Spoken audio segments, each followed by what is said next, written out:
আসসালামু আলাইকুম বন্ধুরা। আজ আমরা চতুর্থ শ্রেণীর আমার বাংলা বই এর আমরা বড় রাজা ছোট রাজা অধ্যায়টা সমাধান দেখি। এখানে 1 নংয়ে রয়েছে শব্দগুলো পাঠ থেকে খুঁজে বের করি, অর্থ বলি। দিগ্বিজয়, সেনাপতি, রাজত্ব, জয়ডাক, চর, দূত, অগোচর, খাপ্পা, মন্ত্রণা, অনুবীক্ষণ, ফৌজ, অস্ত্র, সন্ধি, রথরথী, ঝুপঝাপ, রাজ্য, মুঠো। আমরা সমাধানটা বের করি। দিগ্বিজয়, চারদিকে নানান জায়গায় জয়ডাক। সেনাপতি, সেনাদলের প্রধান সৈনিক। রাজত্ব, রাজার শাসন যেখানে চালু আছে। জয়ডাক, জয়ী হওয়ার পর যে ডাক এক ধরনের বাদ্যযন্ত্র বাজানো হয়। চর, গোপন খবর সংগ্রহ করে দেন যিনি। দূত, বার্তাবাহক। অগোচর, চোখে আড়ালে থাকা। খাপ্পা, রাগান্বিত হওয়া। মন্ত্রণা, পরামর্শ। অনুবীক্ষণ, মাইক্রোস্কোপ, এমন একটি যন্ত্র যার মাধ্যমে ছোট জিনিসকে বড় করে দেখা যায়। ফৌজ, সৈনিক। অস্ত্র, হাতিয়ার। সন্ধি, মিলন কৌশল। রথরথী, প্রাচীন অশ্বাদিবাহিত যানের যাত্রী। ঝুপঝাপ, পতনের শব্দ। রাজ্য, রাষ্ট্র, যে দেশে পৃথক শাসন ব্যবস্থা প্রতিষ্ঠিত আছে। মুঠো, মুষ্টি।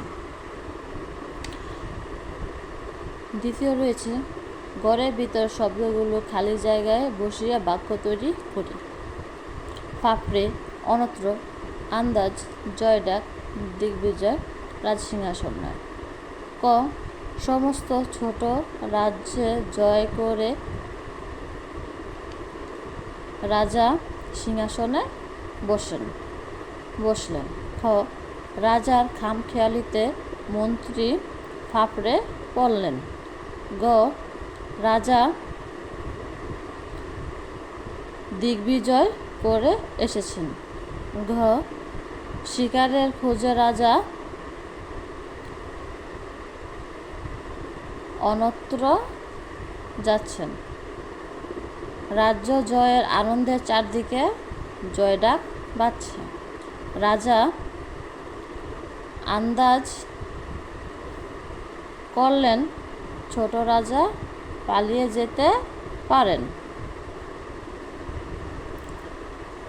যুক্তবর্ণগুলো দেখি এবং যুক্তবর্ণ দিয়ে গঠিত শব্দগুলি পড়ি ও লিখি।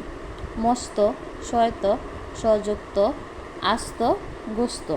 বন্দুক, নয়দ, নযুক্ত, নিন্দুক, বিন্দু।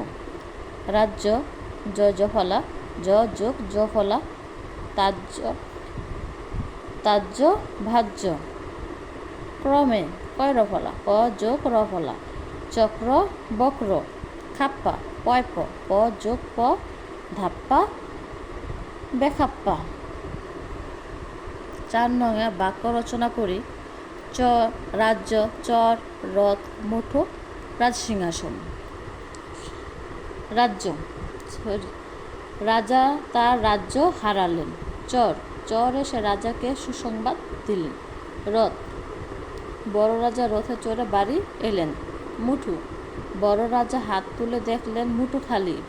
রাজসিংহাসন, রাজা রাজসিংহাসনে বসলেন।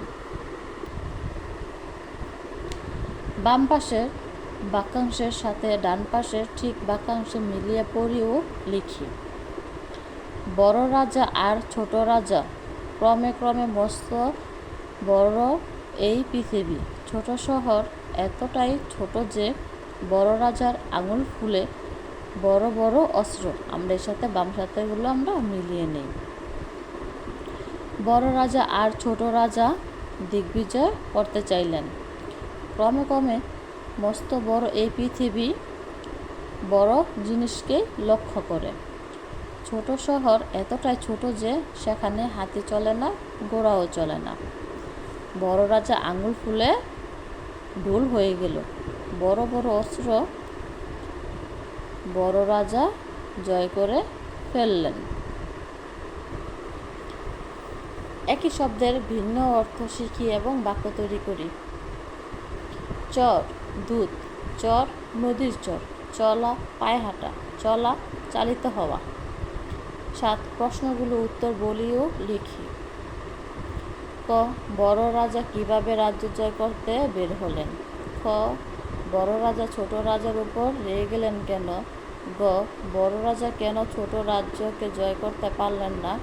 ঘ বড় রাজা কেন সন্ধি করতে চাইলেন? ও বড় রাজা আর ছোট রাজার মধ্যে তোমার কাকে বেশি পছন্দ কেন? এর সমাধানটা দেখি নেই। ক বড় রাজা কিভাবে রাজ্য জয় করতে বের হলেন? উত্তর বড় রাজা বড় বড় হাতি ঘোড়া কামান বন্দুক সাজিয়ে মস্ত জয়ডাক পিটিয়ে বড় বড় সেনাপতির সঙ্গে বড় বড় রাজ্য জয় করতে বের হলেন। খ বড় রাজা ছোট রাজার উপর রেগে গেলেন কেন? উত্তর বড় রাজা ছোট রাজার সাথে সন্ধি করতে চেয়েও বিফল হয়ে ছোট রাজার উপর রেগে গেলেন। গ বড় রাজা কেন ছোট রাজ্যকে জয় করতে পারলেন না? উত্তর ছোট রাজার রাজত্ব এত ছোট যে তা খালি চোখে দেখা যায় না, সেখানে প্রবেশ করা ভারী কঠিন, তাই বড় রাজা ছোট রাজ্য জয় করতে পারলেন না। ঘ বড় রাজা কেন সন্ধি করতে চাইলেন?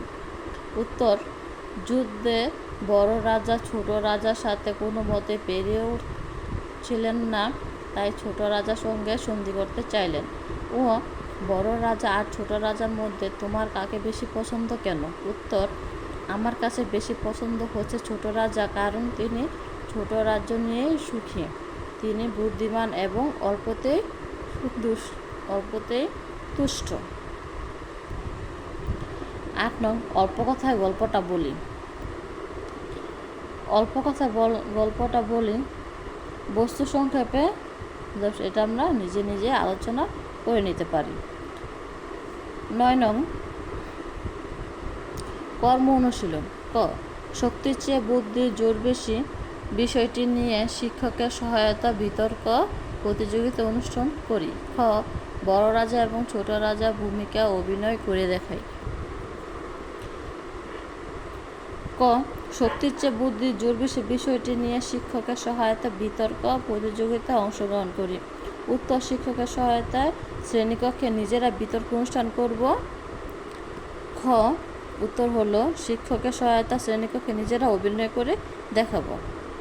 আজ এই পর্যন্তই। আমরা আগামীতে আরও একটি ভিডিও নিয়ে আসছি খুব তাড়াতাড়ি।